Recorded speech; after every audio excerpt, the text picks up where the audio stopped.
News first சக்தி TV பிரதான செய்திகளின் தலைப்புச் செய்திகள். வணக்கம், இது நியூஸ் ஃபர்ஸ்ட் பிரதான செய்திகளின் இன்றைய தலைப்புச் செய்திகள். பாதுகாப்பாக ரயிலை செலுத்தும் தொழிற்சங்க நடவடிக்கை தொடர்கின்றது. ரயில் போக்குவரத்து தாமதம் குறித்து மக்கள் அதிருப்தி. யாருடைய தேவைக்காகவும் பிள்ளைகளை பணயம் வைக்க இடமளிக்கப் போவதில்லை என்கிறார் ஜனாதிபதி. கண்ணூர் யானைக்குட்டியுடன் மற்றும் ஒரு யானை காணாமல் போயுள்ளதாக வன ஜீவராசிகள் திணைக்களம் நீதிமன்றத்திற்கு அறிவிப்பு. மேலும் பல உள்நாட்டு வெளிநாட்டு செய்திகளுடன் எமது பிரதான கலையகத்தில் சந்திரிகா மற்றும் துஷாந்த் ராஜ். நன்றி த்ரிஷானோ. வணக்கம். இது நியூஸ் ஃபர்ஸ்டின் பிரதான செய்தி. இனி விரிவான செய்திகள். பாதுகாப்பு நடைமுறைகளுக்கு அமைவாக மாத்திரம் ரயிலை செலுத்தும் நடைமுறை தொடர்ந்து முன்னெடுக்கப்படுவதாக லோகோமோட்டிவ் ஆபரேட்டிங் பொறியியலாளர் சங்கம் தெரிவிக்கின்றது. இந்த தொழிற்சங்க நடவடிக்கை காரணமாக இன்றைய தினமும் பல ரயில் சேவைகளுக்கு பாதிப்பு ஏற்பட்டிருந்தது. காலை அலுவலக ரயில் சேவைகள் பலவற்றுக்கு தாமதம் ஏற்பட்டிருந்தது. குருநாகல் ரயில் நிலையத்தில் 3 அலுவலக ரயில் சேவைகளுக்கு இன்று முற்பகல் தாமதம் ஏற்பட்டிருந்தது. ரஜரட்ட ரஜின, யாழ்தேவி மற்றும் டயட்டகிருள்ள ஆகிய ரயில் சேவைகள் ஒரே தண்டவாளத்தில் பயணிக்கின்றமையால் அவை குருநாகல் ரயில் நிலையத்தில் வைத்து மற்ற தண்டவாளத்துக்கு மாறுவதற்கு திட்டமிடப்பட்டிருந்தது. இதனால் வவுனியாவில் இருந்து மாத்தரை நோக்கி பயணித்த ரஜரட்ட ரஜின ரயில் குருநாகல் ரயில் நிலையத்திற்கு உரிய நேரத்தில் வருகை தந்த நிலையில் அந்த ரயில் நிலையத்தில் 25 நிமிடங்கள் தாமதம் ஏற்பட்டது. பொல்கஹவல ரயில் நிலையத்தில் இன்று முற்பகல் ஏற்பட்ட நிலைமையே இது.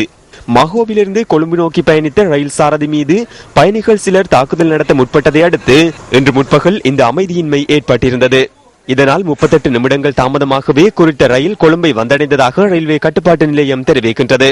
இதேவேளை இயந்திர கோளாறு காரணமாக நேற்றிரவு பொல்கஹவல ரயில் நிலையத்தில் ரயில் ஒன்று நிறுத்தப்பட்டதை அடுத்து அந்த இடத்திலும் அமைதியின்மை ஏற்பட்டது. இதனையடுத்து ரயில்வே திணைக்களத்தின் பொறுப்பதிகாரிக்கு பயணிகளால் இடையூறு விளைவிக்கப்பட்டதாக ரயில்வே கட்டுப்பாட்டு நிலையம் தெரிவிக்கின்றது. எப்போதும் இவ்வாறு இடம்பெறுவதில்லை. 25 நிமிடம் என்றார்கள். 25 நிமிடங்கள் சென்றுவிட்டன. சுமார் 45 நிமிடங்கள் தாமதம் ஏற்பட்டுள்ளது. யாரும் கதைப்பதில்லை. ரயில் நிலையத்திலேயே நேரத்தை செலவிட வேண்டியுள்ளது. நாங்கள் வேலைக்கு செல்லும் நபர்கள். ரயில் விபத்து இடம்பெற்றதன் பின்னர் கடந்த வாரம் முதல் இந்த நிலைமை ஏற்பட்டுள்ளது. ரயிலில் தாமதம் ஏற்படுகின்றமையினால் எமது பணிகளுக்கும் தாமதம் ஏற்பட்டுள்ளது. இரவு வருவதற்கு நேரம் செல்கின்றது.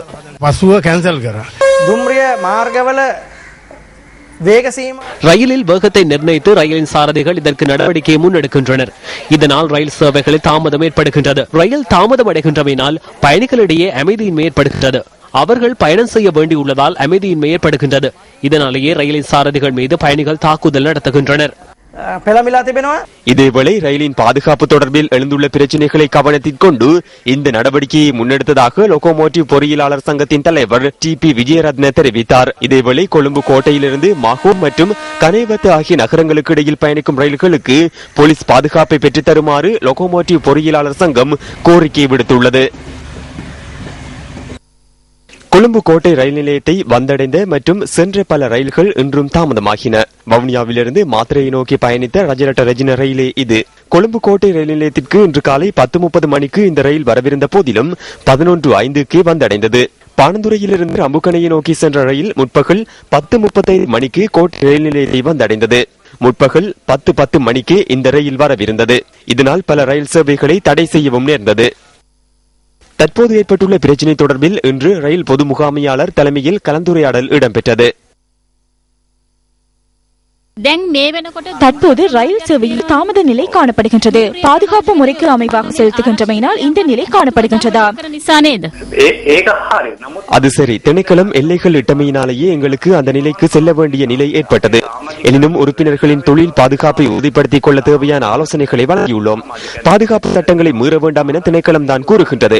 மீறினால் தண்டனை என கூறியுள்ளனர். இதற்கு முன்னர் ரயில் சட்டங்களை மீறியா ரயிலை செலுத்தினீர்கள்? உண்மைதான். திணைக்களம் கூறுமாயின் அதன் பிரகாரமே செயற்பட முடியும். அதனை மீறி என்ன செய்வது? கடந்த காலங்களில் ஏற்பட்ட ரயில் விபத்துகளுக்கு உங்களின் கவனையினம் மற்றும் பாதுகாப்பற்ற முறையில் ரயிலை செலுத்தியமை என்பன காரணம் என்பதனை நீங்கள் ஏற்றுக்கொள்கின்றீர்களா? மன்னிக்க வேண்டும், அது தொடர்பாக பேச முடியாது. பிரதி அமைச்சருடன் நேற்று இடம்பெற்ற பேச்சுவார்த்தையின் போது அது தொடர்பாக ஊடகங்களுக்கு கருத்து தெரிவிப்பதில்லை என இணக்கப்பாடு ஏற்படுத்திக் கொள்ளப்பட்டது. பொதுமக்களின் பாதுகாப்பு தொடர்பில் யாரிடம் கலந்துரையாட வேண்டும்? திணைக்களம். உங்களுக்கு பொறுப்பில்லையா? நாங்கள் பாதுகாப்பு சட்டங்களை பின்பற்றினால் பொதுமக்கள் பாதுகாக்கப்படுவார்கள். கண்ணொருவ பகுதியில் வனஜீவராசிகள் திணைக்களத்தால் பொறுப்பேற்கப்பட்ட யானைக்குட்டியுடன் அதன் உரிமையாளரும் இன்று நீதிமன்றத்தில் ஆஜர்படுத்தப்பட்டார். யானைக்குட்டியின் உரிமையாளரை இந்த மாதம் 20ஆம் திகதி வரை விளக்கமறியலில் வைக்குமாறு கண்டி மேலதிக நீதவான் ஸ்ரீநாத் விஜயசேகர உத்தரவிட்டார். இந்த யானைக்குட்டியுடன் இருந்த மற்றொரு யானைக்குட்டி காணாமல் போயுள்ளதாக வனஜீவராசிகள் திணைக்களம் சார்பில் ஆஜராகியிருந்த சட்டத்தரணி கருணாநாயக்க பண்டார இன்று நீதிமன்றத்தில் அறிவித்தார். அனுமதி பத்திரம் தொடர்பில் காணப்பட்ட சிக்கலினால் கண்ணூர் பகுதியில் உள்ள வீடொன்றின் தோட்டத்திலிருந்து வனஜீவராசிகள் திணைக்களத்தின் சுற்றி வளைப்பு குழுவினரால் நேற்று இந்த யானைக்குட்டி பொறுப்பேற்கப்பட்டது. பேராதனை பல்கலைக்கழக மிருக வைத்திய பீடத்தில் யானை ஒன்று இருப்பதாக கிடைத்த தகவல்களுக்கு அமைய வனஜீவராசிகள் திணைக்களம் இந்த சுற்றி வளைப்பை முன்னெடுத்திருந்தது. யானைக்குட்டி தொடர்பில் முன்வைக்கப்பட்ட ஆவணங்களில் வேறுபாடுகள் காணப்பட்டதாக வனஜீவராசிகள் திணைக்களம் தெரிவிக்கிறது.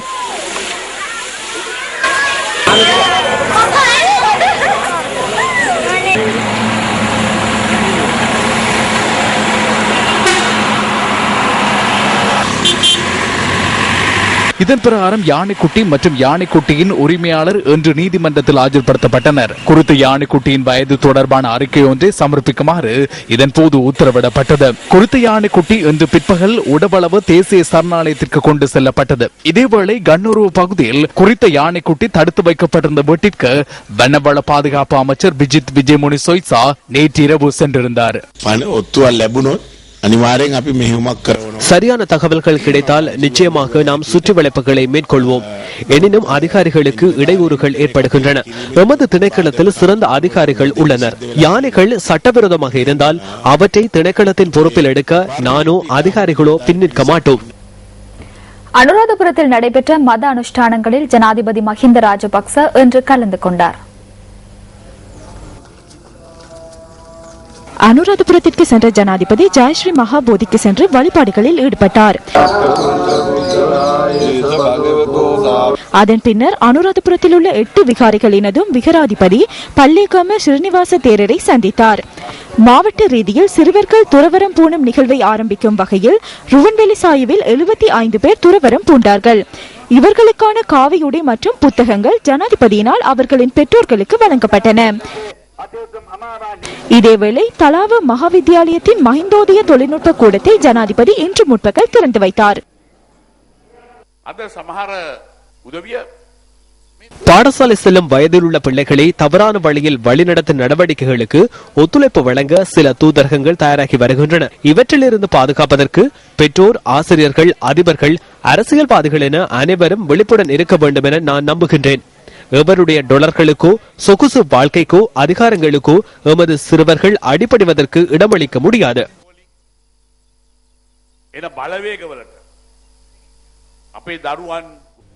யாழ் பல்கலைக்கழக விரிவுரையாளர்கள் மற்றும் மாணவர்களுக்கு விடுக்கப்பட்ட அச்சுறுத்தல்களை கண்டித்து இன்று கவனஈர்ப்பு போராட்டம் முன்னெடுக்கப்பட்டது. யாழ் பல்கலைக்கழகத்தின் அனைத்து பீடங்களுக்குமான கல்வி நடவடிக்கைகள் எதிர்வரும் 14ஆம் திகதி தொடக்கம் 20ஆம் திகதி வரை இடைநிறுத்தப்பட்டுள்ள நிலையில் இன்று பல்கலைக்கழக வளாகத்தில் நடைபெற்ற இந்த போராட்டத்தில் யாழ் பல்கலைக்கழக ஆசிரியர் சங்கத்தினர் கலந்து கொண்டனர். இன்று முற்பகல் ஆரம்பமான இந்த போராட்டம் சுமார் 1 மணித்தியாலம் வரை நடைபெற்றதாக எமது செய்தியாளர் தெரிவித்தார்.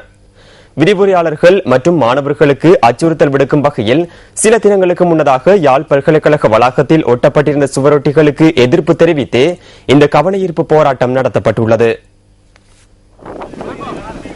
யாழ்ப்பாண பல்கலைக்கழக வளாகத்திற்குள் கடந்த 6ஆம் திகதி இரவு அனாமதேய துண்டு பிரசுரங்கள் ஒட்டப்பட்டிருந்தன. யாழ் பல்கலைக்கழக பீடாதிபதி, பேராசிரியர்கள், மாணவர் ஒன்றிய பிரதிநிதிகள் உள்ளிட்ட பல்கலைக்கழக சமூகம் சார்ந்த சிலரை அச்சுறுத்தி இந்த அனாமதேய துண்டு பிரசுரங்கள் ஒட்டப்பட்டிருந்தன. இதேவேளை யாழ்ப்பாண பல்கலைக்கழக துணைவேந்தர் தலைமையிலான பீடாதிபதிகள் குழுவினர் நேற்று முன்தினம் பாதுகாப்பு தரப்பை சந்தித்து கலந்துரையாடியிருந்தனர். அண்மை காலமாக யாழ் பல்கலைக்கழக வளாகத்திற்குள்ளும் வெளியிலும் மாணவர்கள் மீது அனாமதேய நபர்களால் அச்சுறுத்தல் விடுக்கப்படுகின்றமை தொடர்பில் கலந்தாலோசிப்பதற்காக 3 வாரங்களுக்கு முன்னரே இந்த சந்திப்பு ஒழுங்கு செய்யப்பட்டிருந்ததாக துணைவேந்தர் நியூஸ் ஃபர்ஸ்டுக்கு தெரிவித்திருந்தமை குறிப்பிடத்தக்கது. தேசிய அமைப்புகளின் ஒன்றியம் இன்று ஊடகவியலாளர் சந்திப்பொன்றை ஏற்பாடு செய்திருந்தது. இந்த ஊடகவியலாளர் சந்திப்பின் போது வடமாகாண ஆளுநர் தொடர்பில் கருத்து தெரிவிக்கப்பட்டது.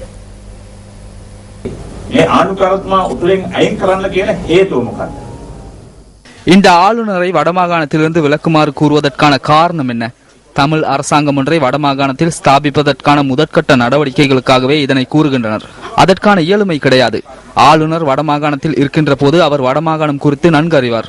வடமாகாண ஆளுநர் பதவி மேஜர் ஜெனரல் சந்திரசிறியை தவிர வேறு யாருக்கும் பொருத்தமானதாக அமையாது. அதை நான் பொறுப்புடன் கூறிக்கொள்கின்றேன். இந்த விடயம் குறித்து ஜனாதிபதிக்கும் அறிவித்துள்ளேன்.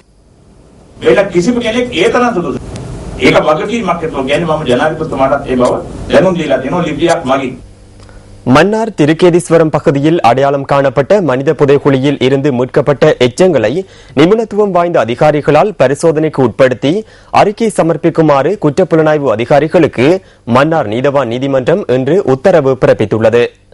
மன்னார் மனித புதைக்குழி தொடர்பான வழக்கு விசாரணை மன்னார் நீதவான் ஆனந்தி கனகரட்னம் முன்னிலையில் இன்று நடைபெற்ற போதே இந்த உத்தரவு பிறப்பிக்கப்பட்டுள்ளது. திருக்கேதீஸ்வரம் பகுதியில் அடையாளம் காணப்பட்ட மனித புதைக்குழியில் கடந்த வருடம் டிசம்பர் மாதம் 23ஆம் தேதியிலிருந்து இந்த வருடம் மார்ச் 3ஆம் தேதி வரை 32 தினங்களாக அகழ்வு பணிகள் முன்னெடுக்கப்பட்டிருந்தன. இதன் போது கண்டுபிடிக்கப்பட்ட 80 மண்டையோடுகளும் எச்சங்களும் ஏற்கனவே அனுராதபுரத்திற்கு எடுத்துச் செல்லப்பட்டுள்ளமை குறிப்பிடத்தக்கது. இந்த மனித எச்சங்கள் சட்ட வைத்திய உடற்கூற்று நிபுணத்துவம் கொண்ட அதிகாரிகளினால் பரிசோதனைக்கு உட்படுத்தப்பட்டு அறிக்கை சமர்ப்பிக்கப்பட வேண்டும் என காணாமற் போனவர்கள் சார்பில் ஆஜரான சட்டத்தரணிகள் நீதிமன்றத்தில் இன்று வேண்டுகோள் விடுத்துள்ளனர். இதற்கமைய மனித எலும்புக்கூடுகளை நிபுணத்துவம் வாய்ந்தவர்களை கொண்டு பரிசோதனை செய்ய வேண்டும் எனவும் அது தொடர்பிலான விரிவான அறிக்கை அடுத்த தவணையின் போது நீதிமன்றத்தில் சமர்ப்பிக்கப்பட வேண்டும் எனவும் மன்னார் நீதவான் குற்றப்புலனாய்வு அதிகாரிகளுக்கு உத்தரவிட்டார். இதேவேளை மனித புதைக்குழிக்கு அருகில் உள்ள பழமை வாய்ந்த கிணறு ஒன்றையும் அகழ்வதற்கான உத்தரவை பிறப்பிக்குமாறு மன்னார் நீதவான் நீதிமன்றத்தில் இன்று வேண்டுகோள் விடுக்கப்பட்டுள்ளது. குறித்த புதைக்குழிக்கு அருகே பழமை வாய்ந்த பாரிய கிணறு ஒன்று உள்ளதாகவும் அதிலும் மனித எச்சங்கள் இருக்கலாம் என்ற சந்தேகம் நிலவுவதாகவும் காணாமற் போனவர்களின் உறவினர்கள் சார்பில் ஆஜரான சட்டத்தரணிகள் நீதிமன்றத்தில் இன்று தெரிவித்துள்ளனர். இந்த வழக்கு ஜூன் மாதம் 9ஆம் தேதி மீண்டும் விசாரணைக்கு எடுத்துக் கொள்ளப்பட உள்ளது. சென்னையில் கைது செய்யப்பட்ட இலங்கை பிரஜையான பாகிஸ்தான் உளவாளி ஷாஹிர் ஹுசைனின் மின்னஞ்சல் முகவரி பாகிஸ்தானில் முடக்கப்பட்டுள்ளது.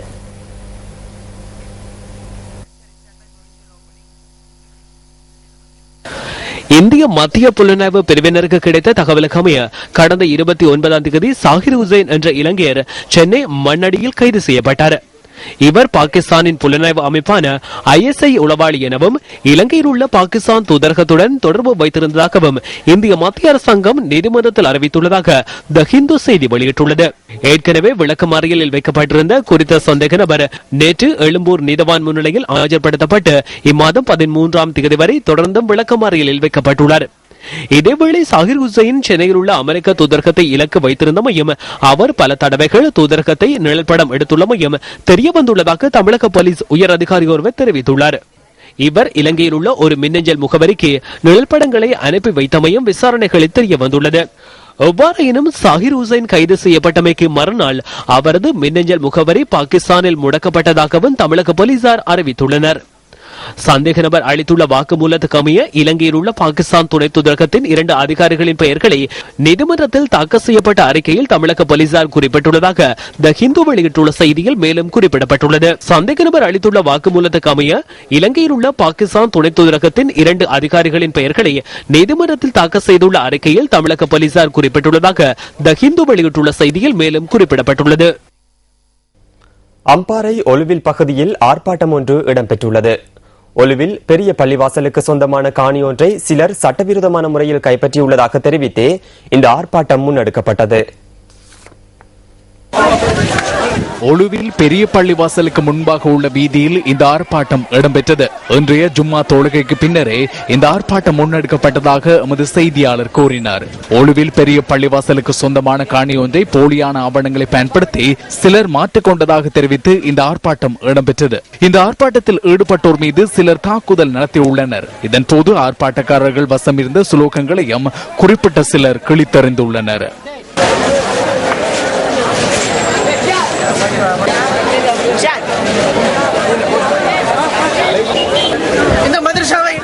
சொத்துக்களையும் அதனோடு ஒப்பிடுகின்ற கடவாடைகளையும் தனக்கு சொந்தமாக்கி உள்ளார்கள். இதனை ஒலிவில் மக்களாகிய நாங்கள் மிக வன்மையாக கண்டிக்கின்றோம். போலீஸில் ஏண்டி பண்ணிருக்கோம், போலீஸ் டிஎஸ்பி கொடுத்திருக்கீங்க, அதுக்கு பிறகு எங்களுக்கு போல கந்தரியும் என்ன.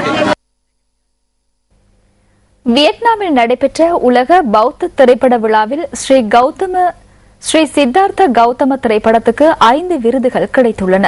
இந்த விருது வழங்கும் விழா வியட்நாமில் நேற்று மாலை நடைபெற்றது. வெசாக் தினத்தை முன்னிட்டு ஐக்கிய நாடுகள் அமைப்பினால் உலக பௌத்த திரைப்பட விழா ஏற்பாடு செய்யப்பட்டிருந்தது. சிறந்த திரைப்படம், சிறந்த இயக்குனர், சிறந்த படத்தொகுப்பு, சிறந்த இசையமைப்பாளர் மற்றும் சிறந்த நடிகருக்கான 5 விருதுகள் ஸ்ரீ சித்தார்த்த கௌதம திரைப்படத்திற்கு கிடைத்துள்ளன. கொரியா, வியட்நாம், ஜப்பான் மற்றும் தாய்லாந்து ஆகிய நாடுகளின் திரைப்படங்கள் ஸ்ரீ சித்தார்த்த கௌதம திரைப்படத்துடன் போட்டியிட்டன. சிறந்த இயக்குனருக்கான விருதை ஸ்ரீ சித்தார்த்த கௌதம திரைப்படத்தின் இயக்குனர் சமன் வீரமன் பெற்றுக் கொண்டதுடன் சிறந்த நடிகருக்கான விருது சித்தார்த்த குமாரராக நடித்த ககன் மலிக்கிற்கு கிடைத்தது. பிரதீப் ரத்நாயக்க சிறந்த இசையமைப்பாளருக்கான விருதினையும் பிரவீன் ஜெயரத்ன சிறந்த படத்தொகுப்பிற்கான விருதினையும் பெற்றுக் கொண்டனர். அண்மையில் புதுடெல்லியில் நடைபெற்ற சர்வதேச திரைப்பட விழாவில் சிறந்த படத்திற்கான விருதை ஸ்ரீ சித்தார்த்த கௌதம திரைப்படம் பெற்றுக் கொண்டமை குறிப்பிடத்தக்கது.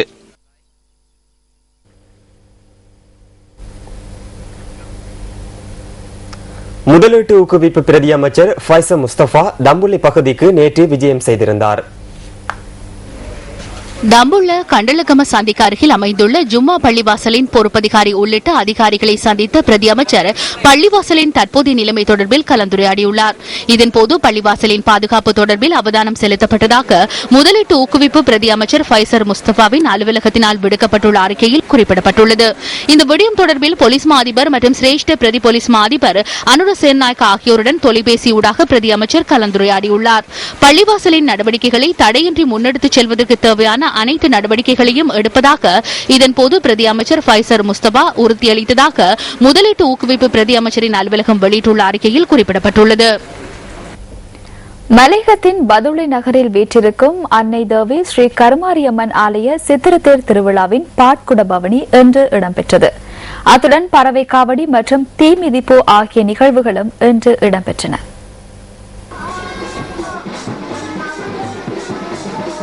மலையகத்தின் மாணிக்க நகரம் பதுளை நகரிலிருந்து வடக்கே தெளிவத்தை எனும் புண்ணிய தேசத்தில் குடிக்கொண்டு அருள் பாலித்துக் கொண்டிருக்கும் அம்பிகையின் திருவிழா நேற்று கொடியேற்றத்துடன் ஆரம்பமானது. இன்று மாலை வசந்த மண்டப பூஜை இடம்பெற்று கருமாரி அம்பாள் அலங்கரிக்கப்பட்ட தேரில் ஆரோகணிக்கப்பட்டு வெளி வீதி வருகின்றார். தொடர்ந்து நாளை காலை தீர்த்தத்துடன் கரகம் இடம்பெறவுள்ளது. இதனை அடுத்து 7ஆம் நாள் வைரவர் மடையுடன் வருடாந்த திருவிழா இனிதே நிறைவு பெறும் என ஆலய நிர்வாகத்தினர் அறிவித்துள்ளனர். பாடசாலை மாணவர்களுக்காக நியூஸ் ஃபர்ஸ்டினால் ஆரம்பிக்கப்பட்ட ஊடக சேலமர்வின் 127வது கட்டம் கொழும்பு 5 டட்லி சேனநாயக்க கல்லூரியில் இன்று நடைபெற்றது. செய்தி அறிக்கையிடல் மற்றும் நவீன ஊடகத்தை பயன்படுத்தும் முறைமை தொடர்பில் செயல்முறைகளினூடாக இந்த சேலமர்வில் மாணவர்களுக்கு விளக்கம் அளிக்கப்பட்டது. இதன்போது மாணவர்கள் தமது திறமைகளையும் வெளிப்படுத்தினர். இந்த சேலமர்வில் கலந்து கொண்டமை தொடர்பில் நான் மகிழ்ச்சி அடைகின்றேன். இதனூடாக ஊடகம் என்றால் என்ன, அதன் ஊடாக முன்னெடுக்கப்படுகின்ற விடயங்கள் தொடர்பில் நாம் அறிந்து கொண்டோம். மேடையில் ஏறுவதற்கு நாம் அச்சத்துடனேயே இருந்தோம். இந்த சேலமர்வின் ஊடாக எமக்கிருந்த அச்சம் நீங்கிவிட்டது. தொடர்பாடல் தொடர்பில் நாம் அறிந்து கொண்டோம். இந்த திட்டத்தை நாடளாவிய ரீதியில் முன்னெடுப்பதனூடாக பிள்ளைகள் ஊடகம் தொடர்பில் தெளிவூட்டப்படுவார்களாயின் அது சிறந்ததாகும். இந்த சேலமர்வு நிறைவு பெறும் வரை நான் இதனை அவதானித்துக் கொண்டிருந்தமையினாலேயே எனக்கு இந்த எண்ணம் எழுந்தது. நாடு பூராகவும் இவ்வாறான சேலமர்வுகளை முன்னெடுத்து பிள்ளைகளிடையே ஊடகம் தொடர்பான அறிவையும் ஆர்வத்தையும் ஏற்படுத்துமாறு நான் வேண்டுகோள் விடுக்கின்றேன்.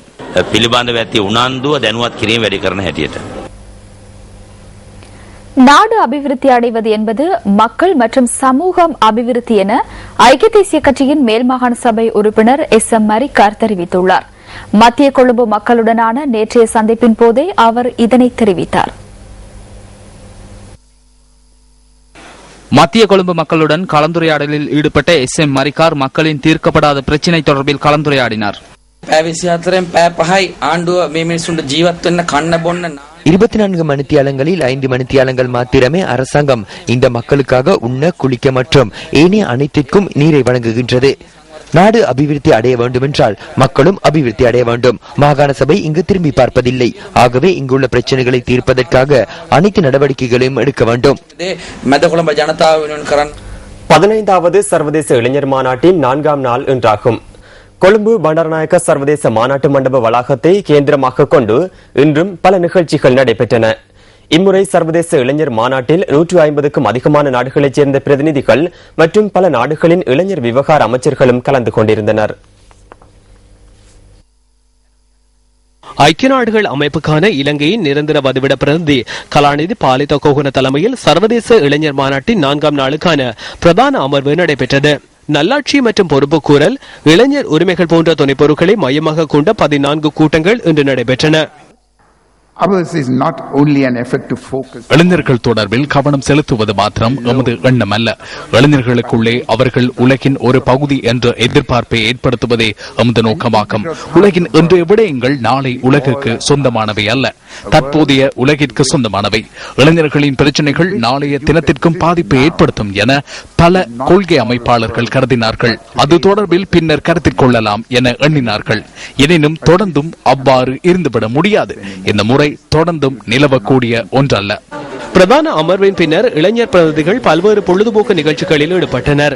இந்த கலந்துரையாடல்களின் விடயங்களை அடிப்படையாக கொண்ட இளைஞர்களுக்கான கொழும்பு திட்டம் நாளை பிரகடனப்படுத்தப்பட உள்ளது.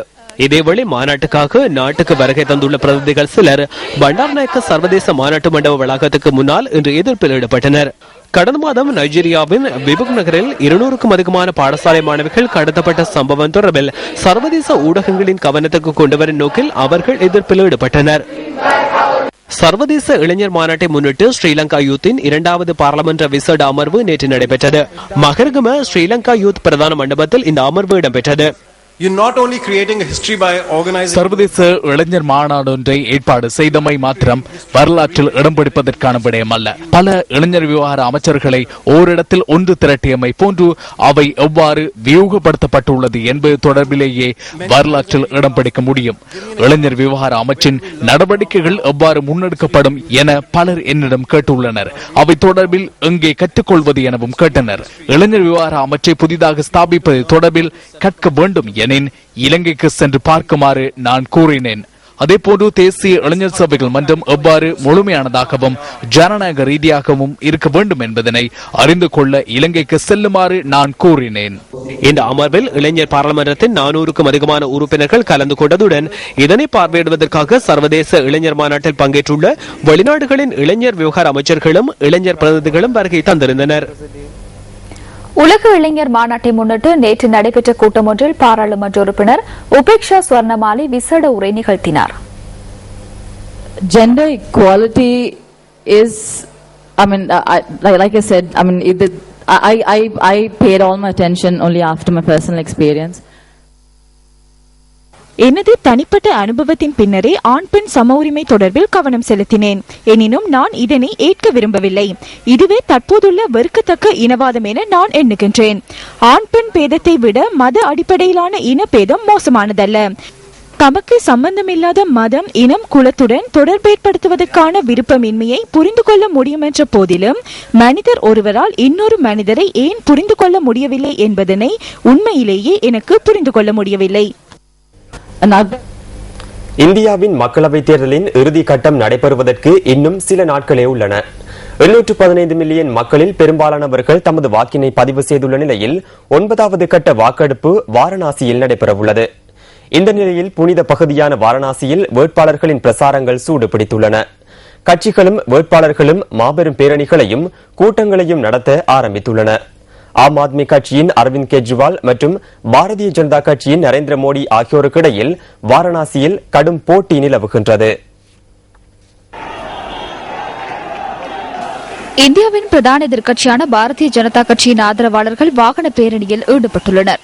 இதில் நரேந்திர மோடியின் ஆயிரக்கணக்கான ஆதரவாளர்கள் கலந்து கொண்டிருந்தனர். புனித வாரணாசியில் பேரணியையும் கூட்டங்களையும் நடத்த வேண்டாம் என பாரதிய ஜனதா கட்சிக்கு இந்திய தேர்தல்கள் செயலகம் தடை விதித்திருந்தது.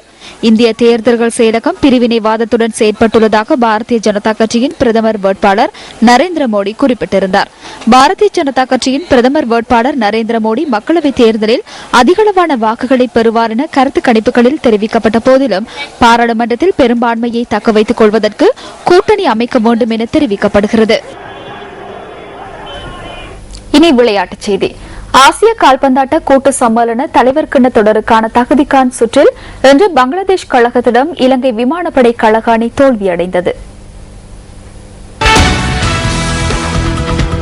கொழும்பு சுகதாஸ் அரங்கில் இன்று நடைபெற்ற இரண்டாவது போட்டியில் இலங்கை விமானப்படை மற்றும் பங்களாதேஷின் ஷேக் ரசல் கிரைரா கழக அணிகள் பல பரிசை நடத்தின. போட்டியின் முதல் பாதியில் 2-0 என்ற கணக்கில் ஷேக் ரசல் கிரைரா கழக அணி முன்னிலை வகித்தது. இரண்டாம் பாதியில் மீண்டும் ஆற்றலை வெளிப்படுத்திய ஷேக் ரசல் கிரைரா கழக அணி மேலும் 3 கோல்களை போட்டு போட்டியில் 5-0 எனும் கோல் கணக்கில் வெற்றி வாகை சூடியது. இதேவேளை இன்று நடைபெற்ற முதல் போட்டியில் பாகிஸ்தானின் KRL மற்றும் பூட்டானின் உகைன் அகாடமி கழக அணிகள் மோதின. போட்டியில் 2-0 எனும் கோல் கணக்கில் KRL கழக அணி வெற்றி பெற்றது.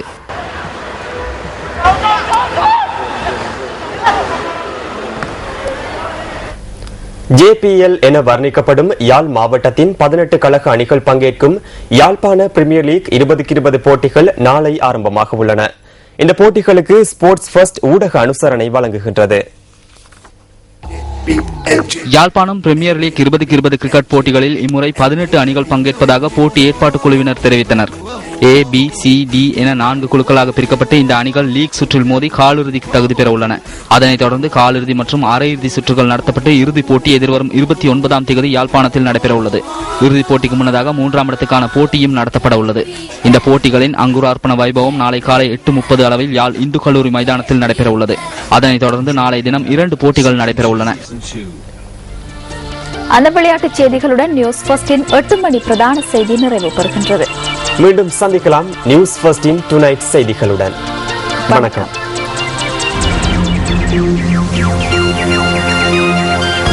Hotline 0114-896-896 www.newsfirst.lk. Feedback at newsfirst.lk.